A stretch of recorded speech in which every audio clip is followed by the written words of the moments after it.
किसी भी देश को अपने खर्चों को पूरा करने के लिए कई तरीके के इनकम के सोर्स होते हैं, लेकिन कई बार उन सभी सोर्सेज से गवर्नमेंट को उतनी इनकम नहीं हो पाती, जिसकी वजह से उसको लोन लेना पड़ता है। इसको बोलते हैं बच्चों पब्लिक डेप्ट। यानी कि पब्लिक डेप्ट एक तरीके से वो लोन है जो गवर्नमेंट के ऊपर चढ़ा हुआ है, क्योंकि गवर्नमेंट जो है वो अपना पैसा खर्च नहीं कर पाई, यानी कि जितना उनकी इनकम थी उतना पैसा,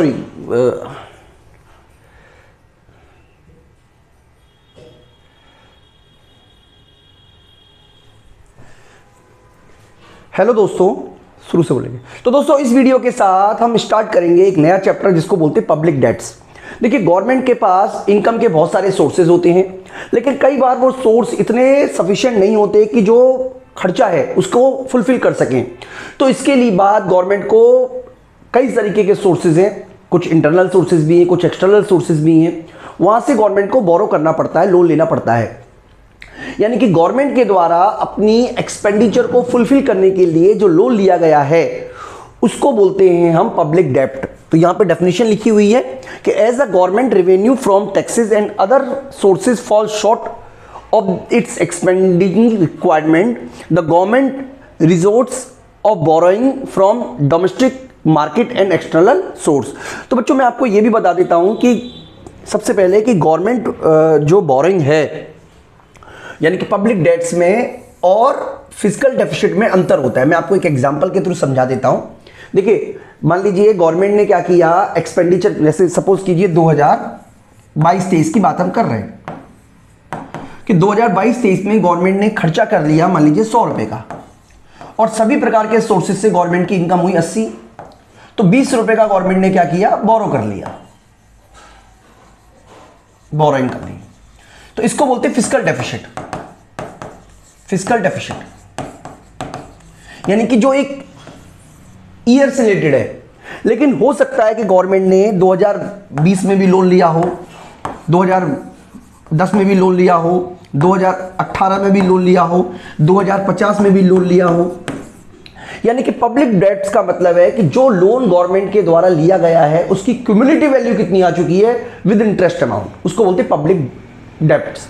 यानी कि पब्लिक डेप्ट्स का मतलब हुआ कि गवर्नमेंट के पास कितना आउटस्टैंडिंग है पिछले सालों का जोड़कर, क्यूमुलेटिव जोड़कर, उसको बोलते हैं पब्लिक डेप्ट्स। तो ये मैं उम्मीद कर रहा हूं कि आपको मेरी बात समझ में आ गई होगी।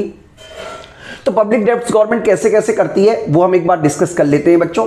इसके अंतर्गत गवर्नमेंट क्या करती है, मार्केट से लोन लेती है, स्पेशल बियर बॉन्ड जारी करती है, ट्रेजरी बिल जारी करती है, स्पेशल लोन लेती है, सिक्योरिटी इशू करती है जो कि आरबीआई के द्वारा किया जाता है। ये सारे तरीके हैं इंटरनल लोन लेने के। हालांकि इसके अलावा गवर्नमेंट एक्सटर्नल लोन भी लेती है, लेकिन इसके अंतर्गत जो स्मॉल सेविंग होती है या प्रोविडेंट फंड का जो पैसा जमा है या अदर अकाउंट रिजर्व फंड है, उनको हम पब्लिक डेट के रूप में कंसिडर नहीं करते हैं, इंडिया की रेफरेंस में बात करें तो। बच्चों बेसिकली हमने आपको बताया कि पब्लिक डेट्स क्या होती है। आगे हम बात करें पब्लिक डेट्स के कौन कौन से ऑब्जेक्टिव हैं, आखिरकार पब्लिक डेट लेने की क्या वजह हमें पड़ रही है। तो पहली वजह है इनकम एंड रेवेन्यू, यानी कि public debt income and revenue generate करता है। गवर्नमेंट के कई प्रकार के सोर्सेज से इतनी इनकम नहीं हो पाती जिससे कि वो सारे के सारे एक्सपेंडिचर को पूरा कर सके। देश को अपने बहुत सारे डेवलपमेंट प्रोजेक्ट चल रहे होते हैं, उनको पूरा करने के लिए जब गवर्नमेंट लोन लेती है तो इसको बोलते हैं पब्लिक डेट्स। इसी तरीके से मान लीजिए कोई इकोनॉमी डिप्रेशन में फंस गई है, अब डिप्रेशन में फंसने के लिए गवर्नमेंट को बहुत सारा पैसा खर्च करना पड़ेगा।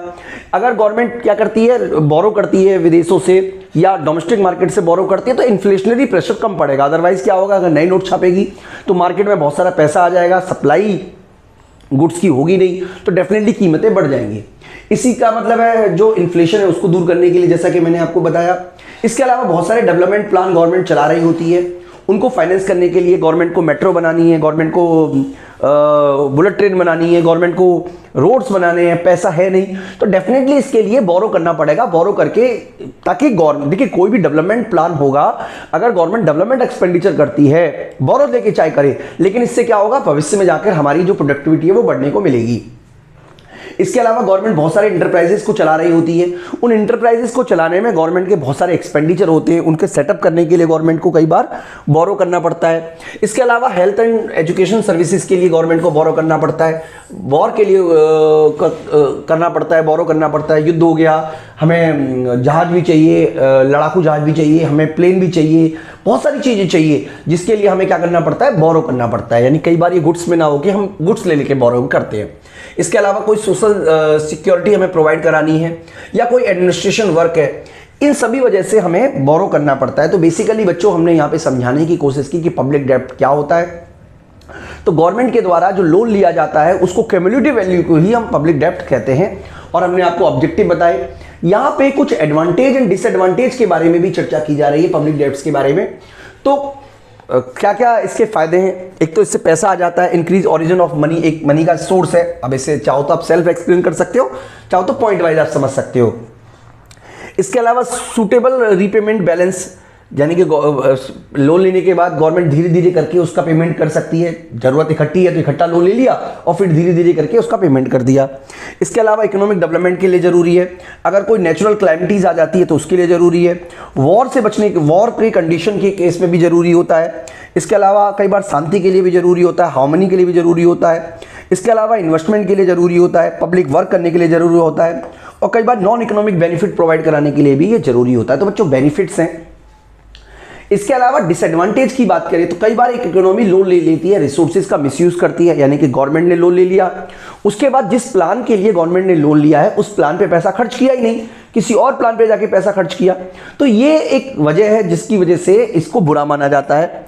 इसके अलावा कई, देखिए श्रीलंका का हाल आप देख लीजिए, पाकिस्तान का हाल देख लीजिए, चाइना से इन्होंने लोन लिया और बुरी स्थिति में फंस गए। नेपाल की स्थिति खराब है, बांग्लादेश की स्थिति खराब है। इसका मतलब तमाम देश जो हैं वो बैंक करप्सी की तरफ जा रहे हैं, क्योंकि उन्होंने बहुत बड़ी मात्रा में लोन लिया। कोविड की वजह से सरकार की भी इनकम गिरी है, ऐसा नहीं है केवल व्यक्ति की इनकम गिरी, सरकार की इनकम गिरी। श्रीलंका का जो पूरा का पूरा एक तरीके से इकोनॉमी था वो टूरिज्म बेस्ड था। टूरिस्ट आना बंद हो गया पिछले 2-3 सालों से, तो डेफिनेटली जो इनकम थी वो घट गई, पैसा तो उसको भी पेमेंट करना पड़ेगा। इसके अलावा अगर मान लीजिए कोई इमरजेंसी आ जाती है तो उस केस में पेमेंट हम नहीं कर पाते। इसके अलावा पॉलिटिकल बर्डन पड़ जाता है, इमरजेंसी की कंडीशन में ये बहुत खराब स्थिति रहती है। और अल्टीमेटली इसका जो पैसा है वो पब्लिक के ऊपर पड़ता है, क्योंकि पब्लिक, गवर्नमेंट जो पैसा खर्च कर सकती थी लोगों के वेलफेयर प्रोग्राम पर, अब गवर्नमेंट को बड़ा हिस्सा विदेशों को लोन चुकाने में और इंटरेस्ट पेमेंट में करना पड़ेगा। इसके अलावा इकोनॉमिक बैकवर्डनेस की निशानी होती है लोन लेना, यानी कि ज़्यादा लोन है, अगर मान लीजिए जीडीपी रेशियो के मुकाबले बहुत ज़्यादा लोन हो गया है तो ये डेफिनेटली इकोनॉमिक बैकवर्डनेस की निशानी है। तो देखिए ये सब बातें तो बहुत सिंपल थी।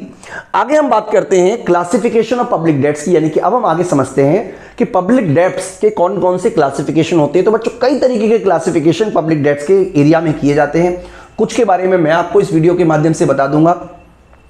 तो बच्चों मैं आपको ये एक्सप्लेन आगे कराऊं उससे पहले मैं आपको ये भी बता देता हूं कि हम UG, PG, UGC NET, PGT economics, तमाम बहुत सारे कोर्सेज बच्चों हम चलाते हैं, जिसमें आपको video course, notes, test series, जो भी आपकी रिक्वायरमेंट है वो सब कुछ हम आपको पूरा करा के दे रहे हैं, सिस्टमेटिकल ऑर्डर में दे रहे हैं। तो आप हमारा अगर कोर्स ज्वाइन करना चाहें तो आप हमारी एप्लीकेशन विष्णु इकोनॉमिक्स स्कूल के माध्यम से हमारे कोर्स को ज्वाइन कर सकते हो। इसके अलावा बच्चों मैं आपको ये बता देता हूं कि क्लासिफिकेशन ऑफ पब्लिक डेट्स की हम बात कर रहे थे। तो सबसे पहला है internal and external debts. Internal debts का मतलब हुआ जो देश के अंदर से लिया गया है, यानी कि गवर्नमेंट के द्वारा देश के अंदर से जो पैसा लिया जाता है उसको बोलते हैं इंटरनल डेट्स। और एक्सटर्नल डेट्स का मतलब है कि जो भारत जो है, जैसे भारत के रेफरेंस की बात करें तो भारत क्या करता है, विदेशी सरकारों से, विदेशी लोगों से और अंतर्राष्ट्रीय वित्तीय संस्थाओं से भी लोन लेता है, आईएमएफ से भी लेता है, वर्ल्ड बैंक से भी ले दिया जाता है। तो इस तरीके का जो लोन है उसको बोलते हैं एक्सटर्नल डेट्स। इंटरनल डेट्स देश के अंदर से लिया जाता है, यानी कि पब्लिक से ले लिया जाए या फाइनेंशियल इंस्टीट्यूशन से ले लिया जाए। फाइनेंशियल इंस्टीट्यूशन है, चाहे बैंकिंग हो चाहे नॉन बैंकिंग हो। इसके अलावा सेंट्रल बैंक से ले लिया जाए। तो ये सारे तरीके हैं गवर्नमेंट के द्वारा इंटरनल सोर्स से लोन प्राप्त करने के। एक्सटर्नल सोर्सेज की बात करें तो इसके अंदर आता है बोरोइंग फ्रॉम गवर्नमेंट, यानी कि गवर्नमेंट से लोन लिया गया है, फॉरेन गवर्नमेंट से।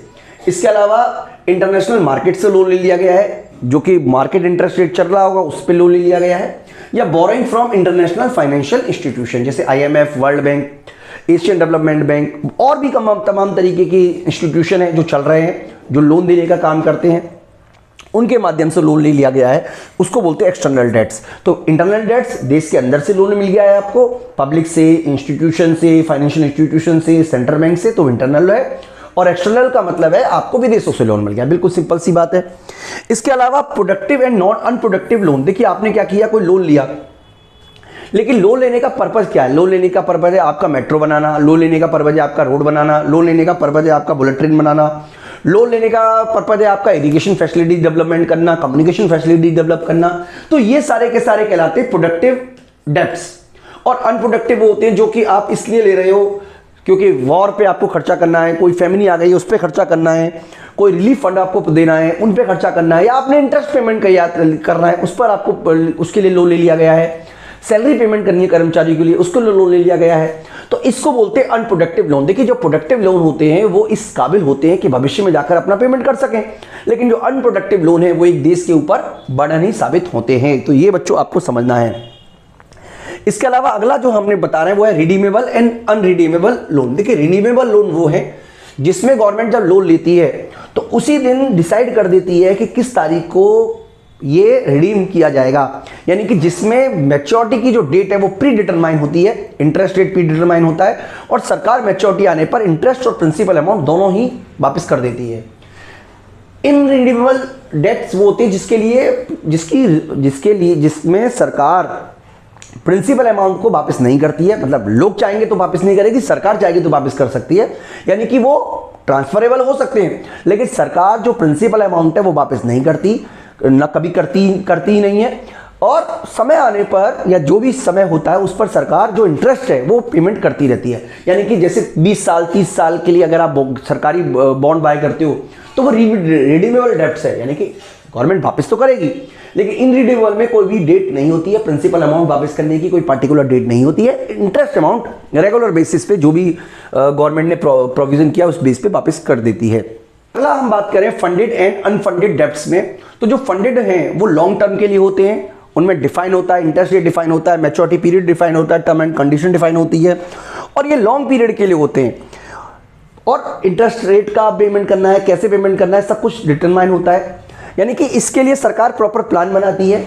कई बार सरकार को इमीडिएट फंड की जरूरत पड़ जाती है और इसका कोई एक तरीके से आप कह सकते हो कोई पेमेंट करने की कोई समय सीमा नहीं होती है, यानी कि एक तरीके का ये अनफंडेड डेट्स है। यानी कि आपने क्या किया, बैंक से लोन लिया तो वो फंडेड है, आपने किसी दोस्त से पैसा ले लिया या दोस्त ने आपसे पैसा ले लिया तो वो अनफंडेड की श्रेणी में आता है। इसी तरीके से गवर्नमेंट अगर प्रॉपर प्लान बना के किसी से लोन ले रही है तो वो फंडेड है, जिसके अंदर टर्म एंड कंडीशन डिसाइड होती है, इंटरेस्ट रेट कितना दिया जाएगा, किस तारीख को दिया जाएगा, कैसे पेमेंट किया जाएगा।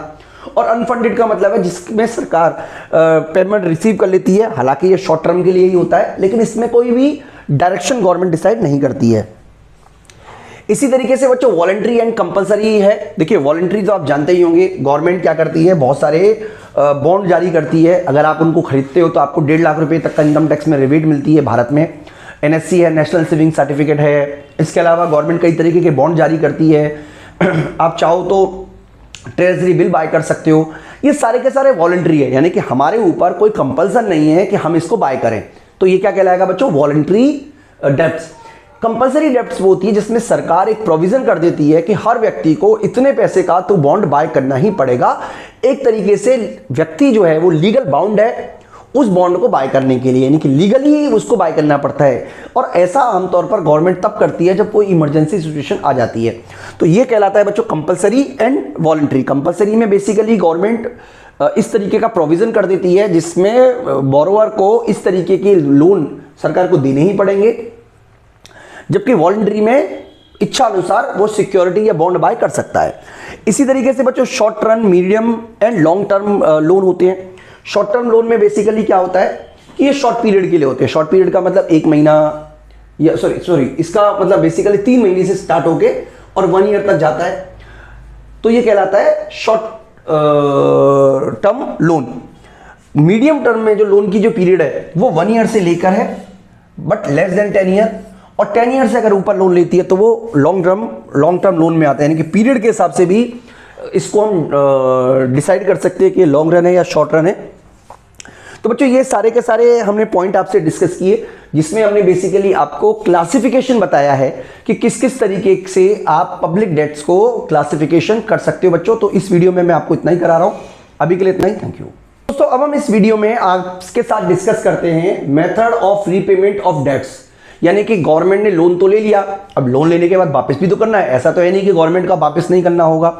तो गवर्नमेंट कौन कौन से तरीके से लोन को वापस करने की स्ट्रेटजी अपनाती है, क्या क्या प्लान अपनाती है, उसके बारे में हम इस वीडियो में आप बच्चों से डिस्कस करने वाले हैं। तो सबसे पहला है रेपुटेशन। रेपुटेशन का मतलब एक खतरनाक स्थिति है। बेसिकली रेपुटेशन के अंतर्गत जिसने लोन लिया है वो देश अपने डेटर्स को, अपने क्रेडिटर्स को ये बोल सकता है, अपने लोन जिन्होंने लोन दिया उनको ये बोल सकता है कि भाई हम तो पैसा आपको वापस नहीं करेंगे। कई बार ये प्रिंसिपल अमाउंट भी वापस नहीं करेगा, या कई बार कहता है भाई प्रिंसिपल अमाउंट हमसे ले लो, हम इंटरेस्ट पे नहीं कर पाएंगे। यानी कि ये एक बहुत ही खतरनाक स्थिति है, क्योंकि कोई भी देश अगर लोन देने वाले देश को जबरदस्ती कहता है कि हम लोन देंगे ही नहीं, आप कर लो हमारा कुछ, तो ऐसे देश की रेपुटेशन गिर जाती है। भविष्य में ऐसे देश को कोई लोन देगा ही नहीं, व्यापारिक संबंध खत्म हो जाएंगे, और ये खतरनाक स्थिति है। लेकिन ऐसा नहीं है कि इसका प्रयोग कभी नहीं किया गया हो। इसका प्रयोग 1977 मतलब यूएसए ने भी किया है, सिविल वॉर आफ्टर 1970 रेवोल्यूशंस। इसके अलावा यूएसएसआर ने भी किया है। This method followed by USA after the civil war and by the USSR after 1970। Sorry, ये मतलब है कि इसका प्रयोग यूएसए ने भी किया है, यूएसएसआर ने भी किया है। यूएसएसआर ने 1970 के बाद किया है और यूएसए ने इसका सिविल वॉर के बाद किया है। तो बच्चों रेपुटेशन के बारे में हमने आपको समझ लिया। इसके अलावा रीफंडिंग है। Refunding is the process of replacing mature security with new security. देखिए इसका मतलब क्या हुआ कि मान लीजिए आपने क्या किया, मान लीजिए गवर्नमेंट ने क्या किया, 2010 में लोन लिया था, जिसको वापस करने का ऑब्लाइजेशन करने की समय तक सीमा थी 2025। मान लीजिए 15 साल के लिए लोन लिया था। अब 2025 में गवर्नमेंट क्या कर रही है, उस लोन को चुकाने के लिए एक नया लोन ले लेती है। यानी कि लोन चुकाने के लिए जब नया लोन ले लिया जाता है तो इस पूरे के पूरे प्रोसेस को या उस पूरे के पूरे तरीकों को हम बोलते हैं रीफंडिंग। यानी कि रीफंडिंग के अंदर क्या करता है कि गवर्नमेंट अपनी पुरानी ऑब्लाइजेशन को चुकाने के लिए नए लोन ले लेता है, तो इसको बोलते हैं रीफंडिंग। मैं उम्मीद करता हूं आपको मेरी बात समझ में आ गई होगी बच्चों। इसके अलावा कन्वर्जन ऑफ लोन। कन्वर्जन का मतलब होता है कि जो लोन आपने लिया है, जो लोन आपने हाई इंटरेस्ट रेट पे लिया है, उसको लो इंटरेस्ट रेट पे लेके आना है। यानी कि मान लीजिए सरकार ने क्या किया, मान लीजिए वर्ल्ड बैंक से 10% रेट ऑफ इंटरेस्ट पे 100 करोड़ रुपए उधार लिया है। अब मार्केट में जो इंटरेस्ट रेट हो गया वो लीजिए 6% हो गया, तो इंडिया वर्ल्ड बैंक से कहेगी भाई आप 6% ले लो। अगर मान लो वर्ल्ड बैंक कहती नहीं हम तो 6% ले नहीं लेंगे, हमारा तो एग्रीमेंट 10% पे हुआ है, तो गवर्नमेंट क्या कर सकती है, मार्केट से 6% लोन पर पैसा उठा लेगी और वापस कर देगी। तो इसका मतलब है कन्वर्जन। कन्वर्जन का मतलब है महंगे से सस्ते पर आ जाना। इसके अलावा बच्चों बजटरी सरप्लस है। देखिए आमतौर पर सरकार डेफिसिट बजट अपनाती है, यानी कि खर्चा ज़्यादा कमाई कम। लेकिन अगर मान लीजिए कोई देश सीरियस क्राइसिस में फंस जाता है, उसकी देश की आर्थिक स्थिति खराब है, लोगों के पास पैसा नहीं है या पैसा बहुत ज़्यादा है, लेकिन लोन देना है, तो गवर्नमेंट क्या कर सकती है, गवर्नमेंट क्या कर सकती है, कुछ समय के लिए सरप्लस बजट अपना सकती है। इसके अंतर्गत सरकार खर्चे करेगी कम, और जो टैक्स रेवेन्यू और नॉन टैक्स रेवेन्यू होगा वो ज़्यादा होगी, और जो फंड बचेगा उसको एक तरीके से डेट पेमेंट में लगा सकती है। हालांकि किसी भी देश के डेवलपमेंट करने के लिए यह बहुत ही खतरनाक प्लान है, क्योंकि जब खर्चा कम होगा, देश की सरकार के द्वारा खर्चा कम किया जाएगा, तो जो एग्रीगेट डिमांड का लेवल है वो घट जाएगा और अर्थव्यवस्था में बड़ी मात्रा में अनएम्प्लॉयमेंट देखने को मिलेगी। इसका मतलब ऐसा नहीं है कि यह तरीका बहुत ही सजेस्टेबल है, हालांकि गवर्नमेंट इसको अपना सकती है अगर उसकी स्थिति बहुत ही ज़्यादा खराब हो जाए तब। इसके अलावा compulsory reduction in rate of interest. देखिए इसके अंतर्गत सरकार रिक्वेस्ट कर सकती है, कोई फाइनेंशियल क्राइसिस आ गया, उसके पास कोई दिक्कत आ गई है कि जी हम नहीं पेमेंट कर पा रहे, तो उसको कहेगी भाई हमारा इंटरेस्ट रेट गिराओ।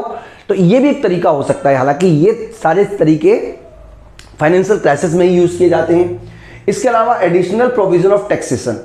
इसके अंतर्गत गवर्नमेंट क्या कर सकती है कि कोई नया टैक्स लगा सकती है लोगों के ऊपर, जिसका मूल उद्देश्य जो होगा वो होगा डेट का पेमेंट करना। यानी कि गवर्नमेंट क्या कर सकती है, नए नए टैक्सेस लगाने का प्लान करती है। यानी कि गवर्नमेंट ने स्पेशल एक टैक्स लगाया लोगों के ऊपर, और गवर्नमेंट ने प्लान बनाया कि जो भी पैसा इस टैक्स के माध्यम से इकट्ठा होगा वो सारा का सारा डेट पेमेंट के लिए ही इसका यूज़ किया जाएगा। तो ये भी एक तरीका होता है गवर्नमेंट के द्वारा। इसके अलावा ईयर वाइज पार्शियल रीपेमेंट। देखिए ईयर वाइज पार्शियल रीपेमेंट का मतलब क्या है कि सरकार, एक देखिए दो चीजें हैं, एक तो है ईयर वाइज पार्शियल पेमेंट और एक है टर्मिनल एन्युटी। पहले मैं आपको टर्मिनल एन्युटी के बारे में समझा देता हूं, और एक सिंकिंग फंड है। तीनों काफी सिमिलर है, इसलिए आपको ये एक साथ ही समझ लेते हैं। तो सबसे पहले टर्मिनल एन्युटी में क्या करते हैं हम कि सरकार क्या करती है, जैसे आप इंस्टॉलमेंट देते हो, इंस्टॉलमेंट मंथली होती है, टर्मिनल एन्युटी एनुअल होती है। यानी कि सरकार ने मान लीजिए 100 करोड़ रुपए का लोन लिया 20 सालों के लिए, तो गवर्नमेंट कह देगी कि ठीक है जी, हम आपको 10 करोड़ प्लस जो भी आपका इंटरेस्ट बन रहा है, या 5 करोड़ जो आपका इंटरेस्ट बन रहा है, इंटरेस्ट प्लस 5 करोड़ आपको हर महीने पे कर दिया करेंगे, हर साल पे कर दिया करेंगे। तो ये बोला जाता है टर्मिनल एन्युटी। यानी कि under this method the government pay off its debts on basis of terminal annuity. By using this method the government pay off the debts in equal annual instalment. यानी कि हर महीने गवर्नमेंट क्या करेगी, instalment बना लेगी और उस इंस्टॉलमेंट के माध्यम से पेमेंट करना शुरू कर देगी। ईयर वाइज पार्शियल रीपेमेंट का मतलब है कि गवर्नमेंट क्या करेगी, जितना उसके पास, देखिए इसमें तो इंस्टॉलमेंट हो गया एक तरीके से, जैसे 10 है तो उसको 20 से डिवाइड किया तो 5 करोड़ की इंस्टॉलमेंट आ गई। पार्शियली रीपेमेंट का मतलब है कि गवर्नमेंट के पास जो भी एक्स्ट्रा पैसा मिला, मान लीजिए कभी 10 लाख आया तो 10 लाख जमा करा दिया, 50 लाख आया तो 50 लाख दे दिया, 50 करोड़ आया तो 50 करोड़ दे दिया। यानी कि जो भी पैसा सरकार के पास आया, सरकार उस पैसे को जमा करा देगी इसके पास में, बोरोवर के पास में, यानी जिसने लोन दिया है उसके पास जमा करा देगी। इसके अलावा बच्चों एक सिंकिंग फंड होता है। बेसिकली गवर्नमेंट क्या करती है, जब लोन लेती है तो लोन लेने के साथ साथ एक अकाउंट खोल देती है जिसको बोलते हैं सिंकिंग फंड। बेसिकली सरकार इस फंड में पैसा जमा करती है और 20 साल, मान लीजिए गवर्नमेंट को 20 साल बाद पेमेंट करना है, तो गवर्नमेंट को 20 साल इकट्ठा पेमेंट कहां से आएगा, तो गवर्नमेंट हर साल इस सिंकिंग फंड में कुछ पैसा जमा करती रहती है। और जब पैसा इकट्ठा हो जाता है तो सारा का सारा पैसा उस जो जिसने लोन दिया उसको इकट्ठा दे दिया जाता है। यानी कि तीनों में क्या फर्क है, इसके अंतर्गत सरकार फंड बना लेती है, सिंकिंग फंड नाम है, और अपने सुविधा अनुसार उस फंड में पैसा जमा करती है। जिस समय मैच्योरिटी होती है उस फंड का पैसा निकालकर जिसने लोन दिया है उसको पेमेंट कर दिया जाता है। ईयर वाइज पार्शियली रीपेमेंट के अंतर्गत जिसके सरकार के पास जो भी पैसा आता है, एक्स्ट्रा पैसा जो आता है, सरकार उसको अपनी सुविधा अनुसार लोन देने वाले को वापस करती रहती है, और टर्मिनल एन्युटी में उसकी मंथली इंस्टॉलमेंट बना ली जाती है। इसके अलावा जो कैपिटल लेवी है, कैपिटल लेवी का मतलब है कि जो चीजें बहुत महंगी हैं, लग्जरी आइटम है, बहुत ही लग्जरी आइटम है, सरकार उन पर हैवी टैक्स लगा देगी, क्योंकि सरकार ये मान के चल रही है कि लग्जरी गुड्स का प्रयोग अमीर व्यक्ति कर रहे होंगे, और सरकार ने जो लोन लिया है उसका अधिकतर फायदा अमीरों को ही मिला होगा। तो इसलिए सरकार ऐसी चीजों को जिनका प्रयोग आमतौर पर बहुत अमीर लोग कर रहे होते उन पर टैक्स लगा देती है, और इसका फायदा ये होता है कि जो भी टैक्स कलेक्शन होता है सरकार उसको वापस कर देती है उन लोगों को जिन्होंने सरकार को लोन दिया है। तो बच्चों ये सारे के सारे तरीके हमने डिस्कस किए, और मैं उम्मीद करता हूं कि आपको कंसेप्ट अच्छी तरीके से समझ में आ रहा होगा। बच्चों इस वीडियो में इतना ही, थैंक यू।